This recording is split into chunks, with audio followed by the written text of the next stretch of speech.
السلام علیکم گائز، کیا حال چال ہے؟ پچھلی ویڈیو میں نے آپ کو بتایا تھا افغانستان کی جو صورتحال ہے وہ کس قدر خراب ہے۔ ہیلی کاپٹر، ڈرون، سب پہ چائنا کی بھی نظر ہے، پاکستان کی بھی نظر ہے، سارے چاہتے ہیں ان کو مل جائے۔ اب آپ یہ دیکھیں کہ اس کا جو پریزیڈنٹ ہے وہ کتنے ہی طریقے سے یو اے میں چلا گیا، مطلب کہ یونائٹڈ عرب ایمریٹس ایک اسلامی ملک ہے اور اس نے اس کے پریزیڈنٹ کو رکھا جو مسلمانوں کے بہت سخت خلاف ہے۔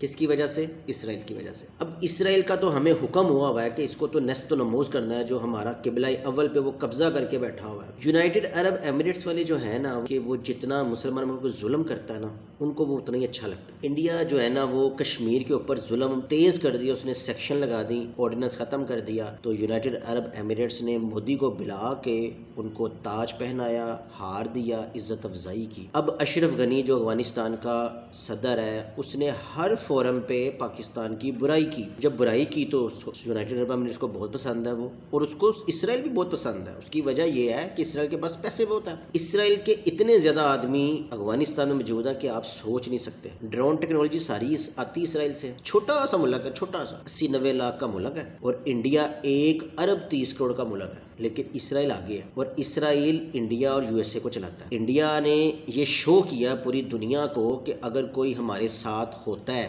اور یو ایس اے اور اسرائیل نے یہ بھی شو کیا ہے کہ اگر کوئی ہمارا ساتھ دیتا ہے، یہ کسی ملک میں گھستے ہیں تو وہ بندہ اس کا ساتھ دیتا ہے، جس طرح اشرف غنی نے دیا، تو ہم اس کو باہر بھی نکال سکتے ہیں۔ اربوں ڈالر وہ ساتھ لے گیا۔ بتایا جاتا ہے کہ کوئی 5,000 کروڑ، کوئی کہتا ہے 10,000 کروڑ، بہت بڑی اماؤنٹ وہ اپنی لے کے گیا۔ لیکن مزے کی بات یہ ہے کہ دبئی میں اس کی بہت ہی زیادہ پراپرٹی ہے۔ وہ یو ایس اے سے پیسے لیتا تھا افغانستان کا بیڑا غرق کرنے کے لیے، اور وہ دبئی میں پراپرٹی خرید لیتا تھا، اور اس کے اچھے خاصے وہاں پہ بینک بیلنس ہیں، پراپرٹیز ہیں، رشتہ دار ہیں، تو وہ تو ایک اپنا ایک گھر میں ہی چلا گیا، اور جب چاہے وہ وہاں سے یو ایس اے میں چلا جائے۔ یو ایس اے کی تھوڑی سی اس سے ہوئی ہے انبن، کیونکہ اس کو اندازہ ہی نہیں تھا کہ یہ اتنا نکما پریزیڈنٹ ہوگا کہ جس کی فوج کو یو ایس اے نے اتنی ٹریننگ دی، لیکن اس نے اس کی ٹریننگ کا کوئی بھی مان نہیں رکھا۔ جو ٹریننگ ہے نا یو ایس اے نے ساری افغانستان کی فوج کو دی، انہوں نے ہیلی کاپٹر ٹھیک کرنا، اس کو چلانا، کنٹرول کرنا سکھایا، لیکن طالبان کے آگے افغانستان کی فوج بے بس ہو گئی۔ سچویشن بڑی زبردست چلی۔ آپ تھوڑا سا چیز کو انڈرسٹینڈ کریں کہ ایک ملک ہے جو غریب ہے، اس کے اوپر چڑھائی کر دی یو ایس اے نے، پہلے رشیا نے کی تھی، اب یو ایس اے نے کر دی۔ 20 سال یہ لڑتے رہے ہیں لیٹسٹ ٹیکنالوجی کی مدد سے،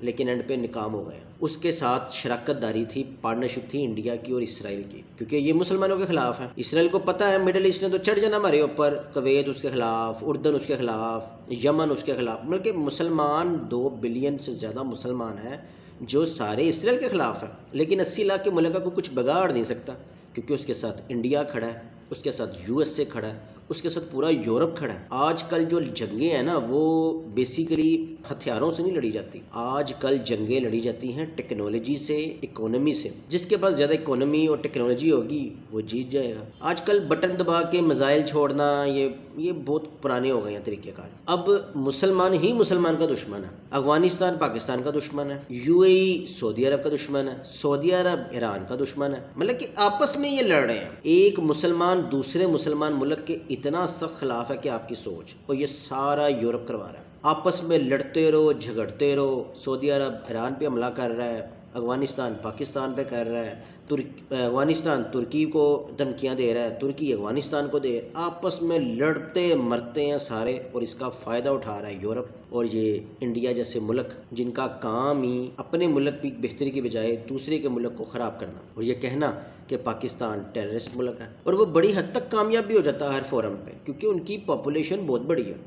یو ایس اے نے کسی جگہ انویسٹمنٹ کرنی ہے نا، اپنی گاڑی کا پلانٹ لگانا ہے، تو ایک جگہ پہ 1 ارب 30 کروڑ کا ملک، اور ایک طرف 22 کروڑ کا ملک۔ اب سمجھ لیں ایک دکان ہے ایک بندے کی، وہ ایک طرف 2 کروڑ کی سیل ہے اور ایک طرف 2,000 کی سیل ہے، تو وہ ظاہری بات ہے ادھر ہی جائے گا نا، تو اس کو بھی فائدہ بھی دے گا۔ تو یہ ساری دنیا کے جو ملک ہے نا آپس میں اس طرح ہی ملے ہوئے ہیں۔ افغانستان کی جو صورتحال ہے نا وہ آنے والے دنوں میں بہت ہی انٹرسٹنگ ہونے والی ہے۔ گائز اگر آپ کو ویڈیو پسند آئے تو چینل کو ضرور سبسکرائب کیجیے گا